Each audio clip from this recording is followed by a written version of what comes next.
How's it going, guys? My name is Zach with the Movie Castle, and today we're going to be taking a look at the very first of the two Tales from the Darkside bonus episodes. This one's entitled Akhbar's Daughter and was directed by John Sutherland. The episode stars Christopher Atkins, Roya Megnot, and Ed Setrakian. And I guess a quick explanation is in order. I'm not sure where all they put these things, but I have the Season 4 DVD. And if you flip to the back, it says Special Features, bonus episodes from the production company that brought you Tales from the Darkside, and then it lists the episodes, Akhbar's Daughter and Attic Suite. However, sadly, they didn't really provide us with any context as to what these are, and I wasn't able to dig up too much through research. But just making an educated guess from the episodes themselves, these are quite clearly pilot episodes to a series that never got picked up. It's most likely that these were made when Darkside was winding down, and the crew wanted a sequel series to jump over to keep working. Sadly though, these were never picked up, but don't worry, Darkside would eventually get a follow-up series in the TV show Monsters. And knowing that these were probably pilot episodes, in this first episode, you can really see a few basic ideas they were doing to try to get the pilot picked up. One, they made this an incredibly safe episode.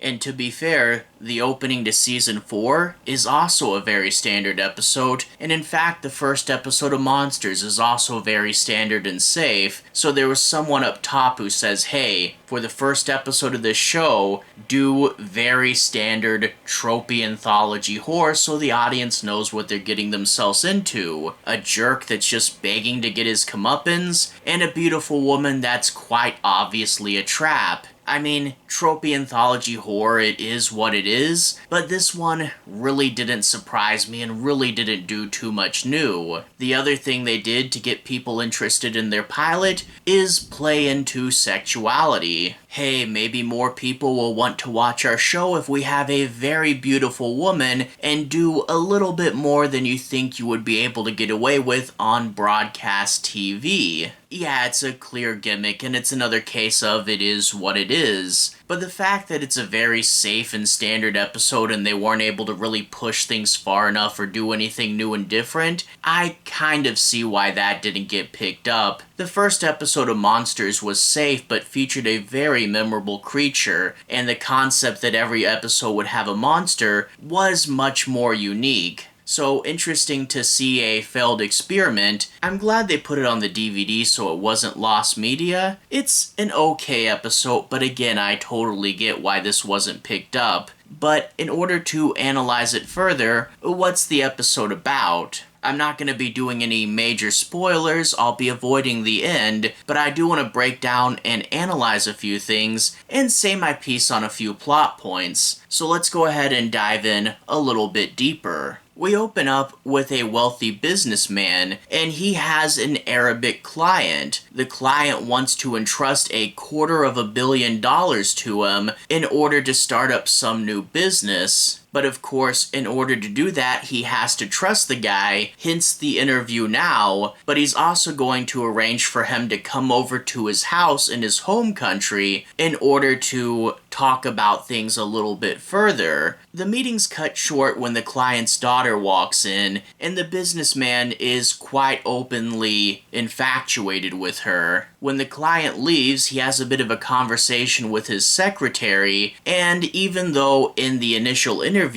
the businessman revealed that he did have a wife and kids, it's also implied that he's sleeping with his secretary, and then he all but tells her, I'm not taking you with me on this trip so I can try to seduce the client's daughter. We are quite clearly setting up an anthology horror jerk, and now we just set a timer to see him get his comeuppance. There is a little bit of foreshadowing as someone left a mysterious black rose with a warning on his desk, but I mean, we know he's in trouble, right? We then cut to him at the client's house, so the setting is pretty cool. A big mansion in a faraway country. It's an interesting set piece. The house is supposed to be a little bit maze-like, so that's kinda cool. But when we get there, there's a few sequences, some meals, some meetings. And through these interactions, we see that the guy's daughter is very cold and very distant from him, and we get a bit of a story about how there was a suitor who promised to marry her, but after just one night, abandoned her, and now she has trust issues around men. Of course, this isn't going to stop our scumbag protagonist as he continues to hit on her, but he's quite surprised when, late at night, sometimes she acts completely differently, sometimes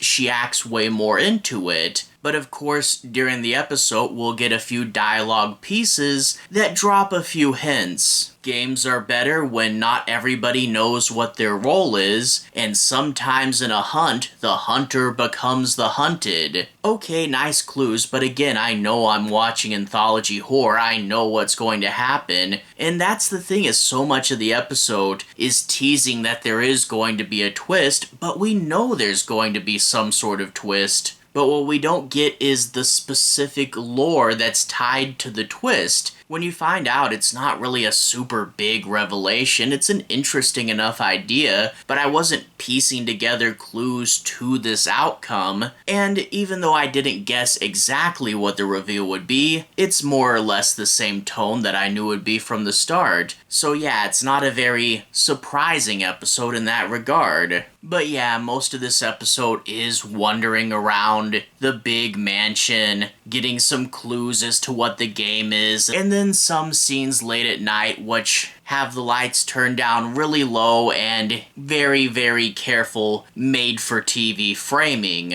Overall, though, it's not the worst thing ever, but it's just sad to see such a really safe and predictable episode, and I see why it didn't get picked up. It's not terrible, but if this was part of Darkside, it would just be some B-side stuck in the middle, and it's not really something that shines really brightly and gets your attention. Whatever though, it's fine for what it is, and I'm glad we would eventually get monsters later on down the line. All that being said, to everyone who's watched so far, thank you for watching. To everyone who's liked and subscribed, thank you. You really are helping the channel out. I'll leave a relevant playlist on the bottom. This should be my Tales from the Darkside playlist. If you guys want to see me review more episodes of the show, feel free to click right here and see more. Anyway, have a good day. I'll see you guys again very, very soon. Playlist here.